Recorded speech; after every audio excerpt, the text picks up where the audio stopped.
What's going on, y'all? Welcome back to Going for Two. I am Q1 Humphreys. 2-2. The Oklahoma City Thunder grind out a win in Game 4 to take this series back to Oklahoma City, tied up 2-2. Now, I'm not going to lie to y'all. I'm not going to lie to y'all, man. For the sake of my take, I was rooting on OKC. I am rooting on OKC. You know what I'm saying? And for majority of the game, it did not at all look good.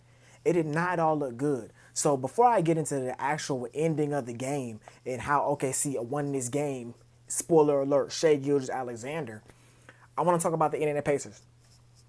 I think what makes coaches stand out, in comparison to their peers, is the ability to make adjustments.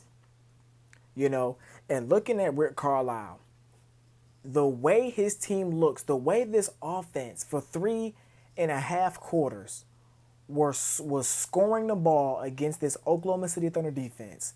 I look at the coaching.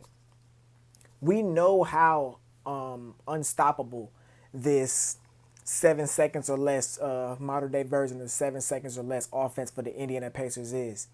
We looked at Game 1 and Game 2 and we saw how, man, this Pacers offense really just ain't got nothing going. They went on a run in Game 1 and won Game 1 at the end. In Game 2, they were pretty much dominated the whole game. The last two games, we're seeing this offense have their way with OKC. OKC, statistically, with the metrics and the analytics, is statistically the greatest defense we've ever seen, period. You know what I'm saying? And that, of course, with the naked eye, that is not the case. But looking at how they dominated the metric stats, they are so much better than every other team in the NBA by the numbers.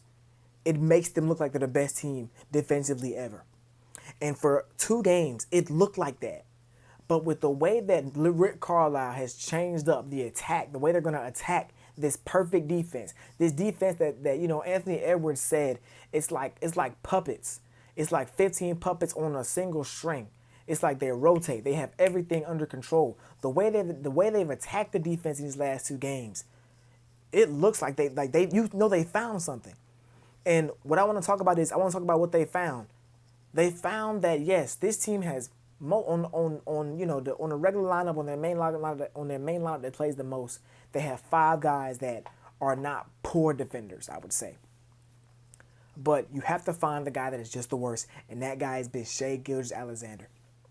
And you watch them. They start out, of course, Lou Dort is defending Tyrese Haliburton. They run Tyrese. They run him off the screen, and they get a switch on the Shai Gilgeous, and they go to work from there. Or they may do a thing where I like how they do a double screen. They have a screen to get the switch on the Shai, and then they screen again to get Chet on a switch to Tyrese Haliburton, and they let them play from there. Different things, a bunch of DHOs. We know how fast this team plays in the full court, but I also see in the half court they're speeding things up as well. They're having guys run all over the place. A bunch of they may run 3 DHOs before they actually get into an action because they want to get this team moving. I think OKC, when their defense is set, it's like an impenetrable fortress. But if you get the pieces moving, you can find just a little crack. And we saw that a couple times with Tyrese Haliburton getting to the basket on, whether it was Caruso, whether it was Shai Gilgeous, whether it was Chet Holmgren. He found like little cracks and he was getting to the basket, But it's also the defensive end. Rick Carlisle, what people don't know, and I just found this out. I'm not the oldest guy in the book. I'm only 22 years old, turned 23 at the end of the month. I did not know that Rick Carlisle was a member or was on the coaching staff of the Pistons back in the day. Not the bad boys, but the early 2000s Pistons. And then he was one of the coaches on the staff for the early 2000s Pacers. 2 teams that played a really, really good defense. It's actually just insane how now the Pacers, a big identity they have in the finals is their defense. They're playing with that same speed on the defensive end. As soon as a basket goes in, they're in your face. They're pressing you. They're making you play their pace. That's what a press does. A press makes you play faster than what you want to play. It speeds the game up. And that's exactly what they're doing. Another thing, too, the way they're covering, the way they're defending Shai Gilgeous-Alexander is the best that I've ever seen. And it reminds me of what I saw in the second round against the Denver Nuggets. You say, hey, we cannot let Shai Gilgeous beat us by himself. because he's a guy that's that talented at scoring the basketball that he will do that if you allow him to. So they're sending double teams. They're helping. They're clogging the paint. They're allowing these other OKC guys. They're allowing them to shoot the ball. This team, all series long, they have not shot the ball well. Tonight, they only made 3 threes, 3 for 17 from the three-point line. Going into the fourth quarter, they had 1 3 made going into the fourth quarter. This is a team that does not create a bunch of threes, and they don't make a bunch of threes. And tonight, we saw that. Like, that is a problem. That is a problem that they have. You know, now tonight we saw Shai Gilgeous, the brilliance of him offensively, just take over the game in the fourth quarter. 15 points in the fourth quarter for Shai Gilgeous-Alexander. But watching OKC offensively, it's a bunch of just one-on-one ISO ball between Shai and Jalen Williams. Now, Jalen Williams had himself a good game, 26 points, another good game for Jalen Williams. Shai Gilgeous had 35 points. But this team had finished the game with 8 assists, 9 assists. Shai Gilgeous-Alexander, your point guard, had 0 assists in this game, which means they're not doing too much on the offensive end, you know, as far as trying to get guys open. It's just the brilliance of your main guys. And I have to tip my cap to Jalen Williams because he's played great over these last 2 games. First 2 games he struggled, last 2 games he played great. And he's going to have to keep playing great if they're going to win the championship. Another thing I want to talk about, the Pacers. I think in the fourth quarter, they went away from Pascal Siakam too much. They went away from him. You know what I'm saying? They went away from him and they were getting dominated on the glass. Pascal Siakam had 20 points entering the fourth quarter. He only got 1 shot in the fourth quarter. Tyrese Haliburton, I'm not going to say it was hero ball, but he had the ball a lot. He took a lot of shots in that fourth quarter, and he tried to put the game away his own. Like he was trying to get the finals MVP. You know what I'm saying? From my perspective. But, you know, everything they were doing in the first 3 quarters, they didn't do. And that's something we don't see from the Pacers. We see the Pacers from minute 1 to minute 48, no matter what the score is, they're going to play their game. And tonight in the fourth quarter, when things got tight, it just did not look like that. They had a 103 to 99 lead, about 3.5 minutes left in the game, and they only scored 1 more point.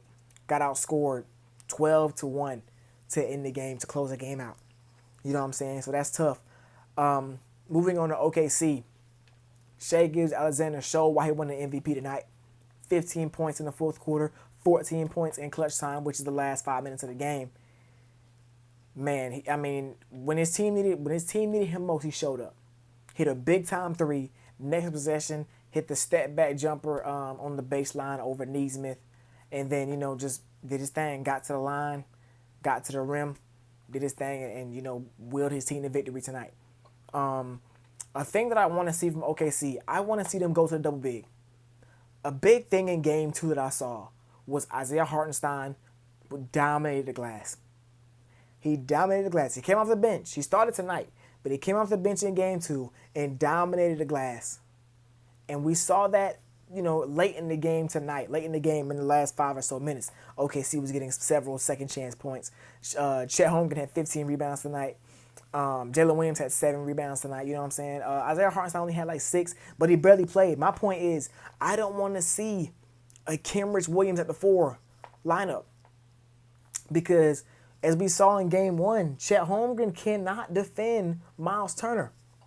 So now you have a smaller guy on Miles Turner, and that's just opening the door for bad things to happen with the plethora of action, with the plethora of switches that happens.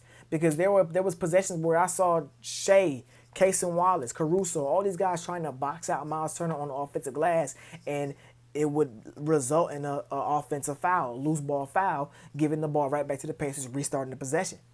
You know, Isaiah Hartenstein only played 20 minutes tonight. I feel like I want to see more of him. You know, I want to see more of him. I know you have them possessions. I think if you're gonna have a lineup with no Shai Gilgeous in it, you gotta have double bigs, because that's how you can punish this Pacers team. You can punish them by dominating them on the glass. They won the rebound battle tonight, yes, but I think they can do so much more if they just stop playing small. If Kenrich Williams not going to hit on threes, he can't play. Where's Jalen Williams? I want to see the other Jalen Williams. I want to see the other Jalen Williams. He played heavy minutes throughout the majority of the Denver Nuggets series, and he did not play much last series, and he has not played much, if at all, this series as well. I want to see them use the size that they have. This is a matchup where they have a size advantage. Use it. But yeah, man, the series shifts back. The series shifts back to OKC. tied 2-2. That's why these game fours, y'all. These game fours are so good because it's always gonna be something big.